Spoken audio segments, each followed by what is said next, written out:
दुर्ग में 2 दिवसीय आईएमए के राज्य स्तरीय सम्मेलन में जुटे प्रदेश व देश के विशेषज्ञ डॉक्टर्स। इस अवसर पर हुई पत्रकार वार्ता में राष्ट्रीय अध्यक्ष डॉक्टर अग्रवाल ने कहा कि आईएमए कानून विरोधी किसी भी व्यक्ति या संस्थान का नहीं करती है समर्थन। इंडियन मेडिकल एसोसिएशन की छत्तीसगढ़ शाखा का 2 दिवसीय वार्षिक सम्मेलन शनिवार को होटल सागर इंटरनेशनल में शुरू हुआ। वहीं सम्मेलन में संस्था के राष्ट्रीय अध्यक्ष डॉक्टर शरद अग्रवाल मुख्य अतिथि व विशेष अतिथि के रूप में एम्स रायपुर के डायरेक्टर डॉक्टर नितिन नागरकर शामिल हुए। सम्मेलन में रायपुर के प्रसिद्ध शिशु रोग विशेषज्ञ एवं राष्ट्रीय न्यूरोलॉजी एसोसिएशन के पूर्व उपाध्यक्ष डॉक्टर अनूप वर्मा ने आईएम के छत्तीसगढ़ पदाधिकारियों के पद व गोपनीयता की शपथ दिलाई। इस अवसर पर आयोजन समिति के अध्यक्ष व छत्तीसगढ़ आईएमए के अध्यक्ष doctor Sharad Panarkar, chairman doctor Ajay Govardhan, सचिव doctor Kaushalendra Thakur, scientific committee के chairman doctor Prabhat Pande, scientific committee को चेयरमैन डॉक्टर रवि शुक्ला एवं अन्य पदाधिकारियों ने शपथ ग्रहण की और आईएमए व समाज हित में बेहतर कार्य करने की अपनी प्रतिबद्धता दोहराई। सम्मेलन के उद्घाटन सत्र के बाद आईएमए के राष्ट्रीय अध्यक्ष डॉक्टर शरद अग्रवाल ने मीडिया से चर्चा की और आईएमए की गतिविधियों पर प्रकाश डाला। डॉक्टर अग्रवाल ने बताया कि आईएमए सेवाभावी संस्था है। देश भर में संस्था के 1700 ब्रांचेस हैं। संस्था के करीब 4 लाख चिकित्सक सदस्य हैं। संस्था द्वारा अपनी नैतिक जिम्मेदारी का निर्वहन करते हुए छत्तीसगढ़ में आओ गांव चले अभियान की जल्दी शुरुआत करेगा। अभियान के तहत आईएमए की एक ब्रांच एक गांव को गोद लेगी, जहां लोगों को स्वास्थ्य सेवा व सुविधाएं उपलब्ध कराई जाएगी। यह अभियान अन्य प्रदेशों में 2004 से शुरू किया गया है। वहीं नर्सिंग होम द्वारा नर्सिंग होम एक्ट के उल्लंघन से जुड़े एक सवाल के जवाब में आईएमए के राष्ट्रीय अध्यक्ष डॉक्टर शरद अग्रवाल ने कहा कि नर्सिंग एक्ट का उल्लंघन करना दुर्भाग्यजनक है। आईएमए कानूनी विरोध किसी भी लोगों का समर्थन नहीं करती। नर्सिंग होम एक्ट के तहत अस्पतालों में क्वालिटी कंट्रोल होना चाहिए, लेकिन 50 बिस्तर की क्षमता से छोटे नर्सिंग होम को इस एक्ट में छूट देनी चाहिए, क्योंकि यह छोटे नर्सिंग होम गरीब वर्ग के लोगों को चिकित्सा सेवा व सुविधा उपलब्ध करवाते हैं। इन अस्पतालों के लिए एक्ट व्यवहारिक होना चाहिए, अन्यथा की स्थिति में इलाज महंगा होगा, जिसका गरीब वर्ग पर आर्थिक प्रभाव पड़ेगा। डॉक्टर अग्रवाल ने कहा कि जेनेरिक दवाइयां अच्छी हैं, लेकिन दवाई लिखने का अधिकार डॉक्टरों के पास सुरक्षित होना चाहिए, क्योंकि डॉक्टर मरीज के इलाज की स्थिति के अनुसार दवाइयां लिखते हैं। डॉक्टर पर जेनेरिक दवाई लिखाने का दबाव होना न्याय संगत नहीं। मीडिया के समक्ष अपनी प्रतिक्रिया भी दी। पिछले महीने इस पर एडवाइजरी जारी करी है।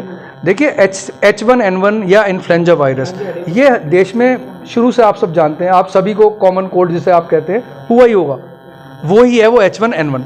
अब ये जो वायरस है ये हर बार इनमें म्यूटेशन होता है, नया इस सब टाइप आ जाता है। तो ये H1N1 का जो सब टाइप है इस बार H3N2 है। आपको मैं बता दूं, इन्फ्लुएंजा वायरस से हर साल पूरे वर्ल्ड में करीब 5 से 6 लाख मौतें होती हैं, पर क्योंकि उसका कोई पता नहीं है, रिकॉर्ड नहीं है, उसको कोई प्रोपोगेट नहीं कर रहा तो पता नहीं है। लेकिन वो मौतें किसकी होती हैं? नॉर्मल आदमी की नहीं होती। या तो कोई कोमॉर्बिडिटी है, किसी को हाइपरटेंशन है, डायबिटीज़ है, या इम्यून कंप्रोमाइज पेशेंट है, कैंसर का है, क्रॉनिक किडनी डिसीज़ है, कोई सीवियर इन्फेक्शन है, या फिर उसकी एज 60 साल से ज़्यादा है। तो जिनकी इम्यूनिटी वीक है उन पर ज़्यादा इसका इफेक्ट होता है, उनको मोर्टलिटी होती है। इससे H3N2 से घबराने की कोई ज़रूरत नहीं है। अगेन जो हम 2 साल 2.5 साल में सीख गए हैं, कोविड अप्रोप्रिएट बिहेवियर, वो ही करना है। हाथ धोने हैं, मास्क लगाना है, भीड़ भाड़ इलाके में नहीं जाना है। यही इसका सुझाव है, यही बचाव है। जो काम कर रही है उससे मैं पूरी तरह वैसे संतुष्ट हूँ, क्योंकि हमारे जो पूर्व के अध्यक्ष रहे हैं और जो कमेटियाँ रही हैं उन्होंने अच्छे काम किए हैं और मैं उन कामों को आगे बढ़ाने का प्रयास कर रहा हूँ। विशेष रूप से जो अभी बात चल रही थी कि क्लिनिकल एस्टेब्लिशमेंट एक्ट, और उसके लिए हम लोग प्रयासरत हैं।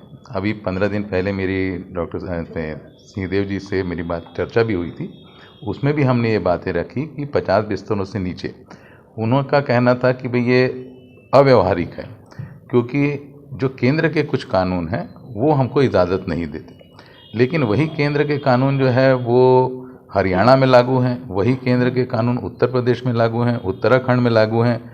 तो वहाँ के कानून जब वो लागू होने के बावजूद वहाँ पे जब वो 50 बिस्तरों से नीचे वो छूट देते हैं, क्योंकि यदि 50 बिस्तरों से नीचे हमको छूट मिलेगी तो हमारा ओवरहेड एक्सपेंडिचर जो है वो कम होगा। देखिए, छत्तीसगढ़ की स्टेट कॉन्फ्रेंस है और उसमें स्टेट काउंसिल मीटिंग भी है।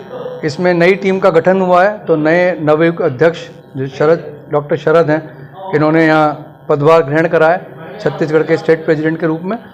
और इसके साथ साथ हम लोग यहाँ पे एक मीटिंग करते हैं तो उसमें डिस्कशन होता है किस तरह से हमारी CME प्रोग्राम चलता है, जिसमें मेडिकल एडवांसमेंट के बारे में हम लोग पढ़ाई करते हैं, डॉक्टर्स अपनी नॉलेज को बढ़ाते हैं, कोई नई बीमारी आई है उसके इलाज के बारे में डिस्कशन करते हैं। उसके अलावा किस तरह से हम लोग जो हमारा एक हेल्थ प्रोजेक्ट्स या जो हम पब्लिक की हमारी एक सेवा का भाव रहता है उसमें हम क्या क्या कोई नए प्रोजेक्ट कर सकते हैं, लॉन्च कर सकते हैं, उस पर डिस्कशन होता है। जैसे कि IIM में हेडक्वार्टर का एक नया प्रोजेक्ट हम लोगों ने लॉन्च करा है जो कि पहले भी था, अभी दोबारा रीलॉन्च करा है उसे हमने, आओ गाँव चलें। आओ गाँव चले के अंतर्गत हमने अपने 4 लाख मेंबर के माध्यम से 1750 ब्रांचेस के माध्यम से देश भर में सबको ये रिक्वेस्ट करा है, हर एक ब्रांच एक गाँव को कम से कम अडॉप्ट करेगी और वहाँ पर रेगुलर हर महीने रेगुलर एक्टिविटी करेंगे, जांच एक्टिविटी करेंगे, कोई वैक्सीनेशन पे काम करेंगे, अनीमिया डिटेक्शन पे काम करेंगे और डे टू डे जो भी बीमारियां आती हैं उसमें हेल्थ एडवाइजरी वहाँ पे अवेयर करने के लिए, हेल्थ अवेयरनेस के लिए काम करेंगे और उसकी रिपोर्ट भी हेडक्वार्टर को भेजेंगे और हेडक्वार्टर मॉनिटरिंग भी करेगा। ये सब स्वतः संज्ञान हम लोगों ने लिया है, कोई हमारे ऊपर ओब्लिगेशन नहीं है, कोई बाउंडेशन नहीं है, लेकिन IIM में क्योंकि ये काम करती आ रही है। कोविड में आप लोगों ने देखा कि 2000 डॉक्टरों की जान गंवाई हमने, फिर भी हमने देश का नाम ऊपर करा, लोगों की जान बचाई। तो IIM में शुरू से काम करती आई है, अब वो कर रही है, उन्हीं सब चीज़ों पर डिस्कशन यहाँ हो रहा है। सर जो है देखिए, किसी के खिलाफ करने का अधिकार IIM को है ही नहीं। IIM एक संस्था है, IIM के पास कोई अथॉरिटेटिव पावर नहीं है, पहली बात। दूसरी बात, अगर कोई विवाद हुआ है तो उसमें ये मान लेना कि वो अस्पताल की गलती है, ये भी गलत है। अगर कोई लड़ाई हो रही है तो उसमें दोनों पक्षों की बात सुननी चाहिए और एक न्यूट्रल इंसान उसको डिसीजन ले।